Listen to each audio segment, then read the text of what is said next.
Cigarette নিয়ে আসছিস আবার?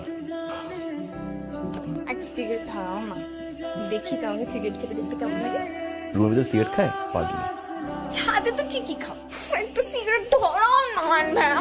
কান ছিঁড়ে একেবারে তোমার সিগারেট ধ্বংস। যা বাসা যা। আমি আন্টিকে বলে দিব। এখনই গিয়ে বল। সত্যি সত্যি বলে দিব। তোমার ছেলে কি করে তুমি জানো? সিগারেট খায়, একটা না দুটো না, এক প্যাকেট প্রতিদিন। ছেলে মানুষ একটু একটু খা, কিচ্ছু হবে না। আয়নের জন্য মেয়ে দেখছি, ওকে বিয়ে করাবো। দেখ তো কোন মেয়েটা সুন্দর, একটা মেয়েকে পছন্দ করে দে না।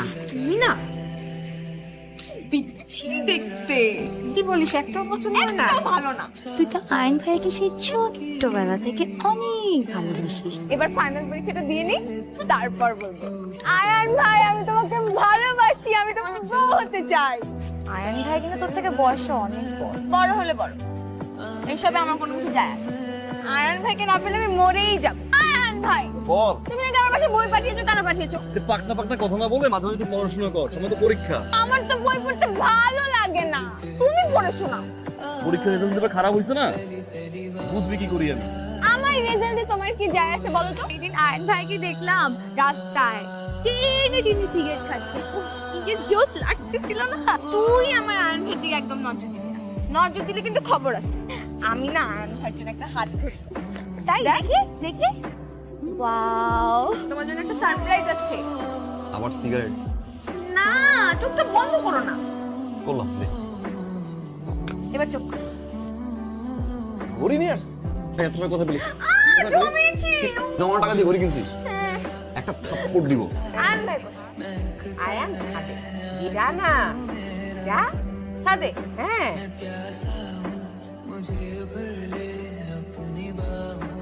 হাই, পরিচয় হ। তোমাকে বলেছিলাম না যে আমাদের পাশের ফ্ল্যাটে ভারী দুষ্ট একটা মেয়ে থাকে, এই হচ্ছে সারা। সাংঘাতিক দুষ্ট। হাই। কি তুই হিসেবে কেমন লাগছে? হ্যাঁ, কেমন লেগেছে?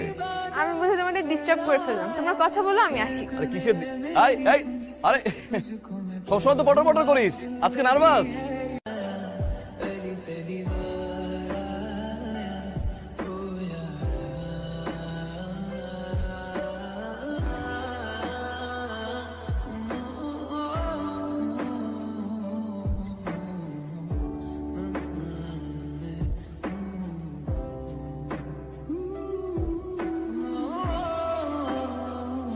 এই সারা, তারা শোন, আমি তাহলে যাই। হ্যাঁ, কেন? আমরা তো একসাথে যাবো না। তোরা কথা বল, সমস্যা নেই। আমি বাসায় গিয়ে তোকে ফোন দিব। হ্যাঁ, আমি যাই। প্রবলেম কি তোর? তো 2 মাস ধরে বাসায় আসছিস না, ফেসবুকে বন্ধু ব্লক করে দিয়েছিস। আচ্ছা, আমি কোন অন্যায় কিছু করেছি? কথা বলছিস না কেন? আমার কিছু হয়নি, আমি ভালো আছি। প্রতিনিয়ত নিজেকে বোঝানোর চেষ্টা করছি।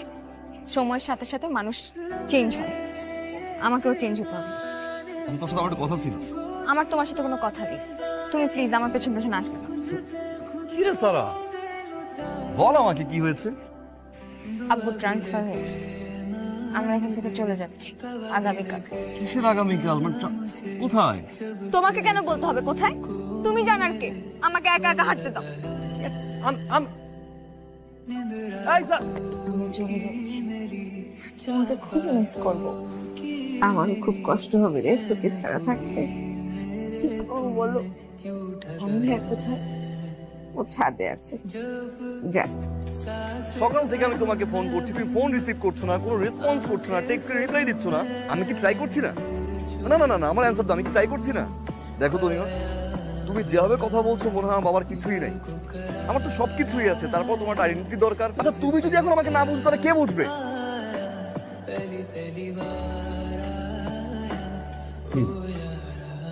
বুঝেছি সবকিছু, খারাপ লাগছে?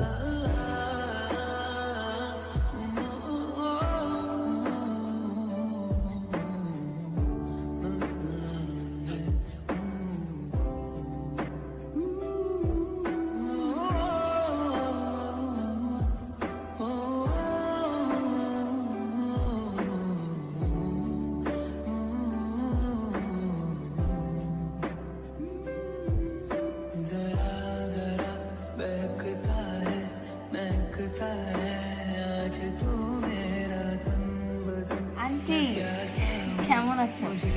আর ভিতরে আয়। আয়ান ভাই কই?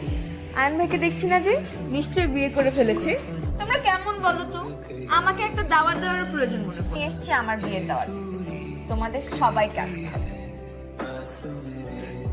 আন্টি কাঁদছো কেন? কি হয়েছে?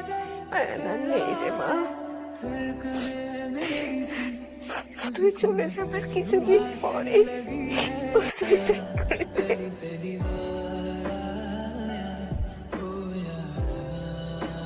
আই এম সরি, তোমার চাকরি নেই। আমি তোমাকে অনেক দিন সময় দিয়েছি, কিন্তু তুমি পারোনি একটা চাকরি ম্যানেজ করতে। বাবা জেনে শুনে একটা বেকার ছেলের সাথে আবার বিয়ে দিবে বলো? ঝামেলাটা কোথায় হয়েছে জানো? মেইন ঝামেলাটা কিন্তু আমার চাকরিতে না, মেইন প্রবলেম হচ্ছে তোমার লোভ। তনিমা, বড় ব্যবসায়ী, টাকা, এই লোভগুলো তোমাকে আলাদা করেছে আমার কাছ থেকে। আমার চাকরিটা শুধু বাহানা, যেটা আমি বুঝতে ভুল করেছি। দেখো আয়ান, কি বলতে চাইছো তুমি? তোমাকে আমি সময় দেইনি, তুমি চাকরি ম্যানেজ করতে পারোনি। তুমি এতদিন যেটা পারোনি এখনো পারবে না, আর ভবিষ্যতেও তোমাকে দিয়ে সম্ভব না। আমার বিয়ের কার্ড জানে আসবে না, তবু দিয়ে রাখছি।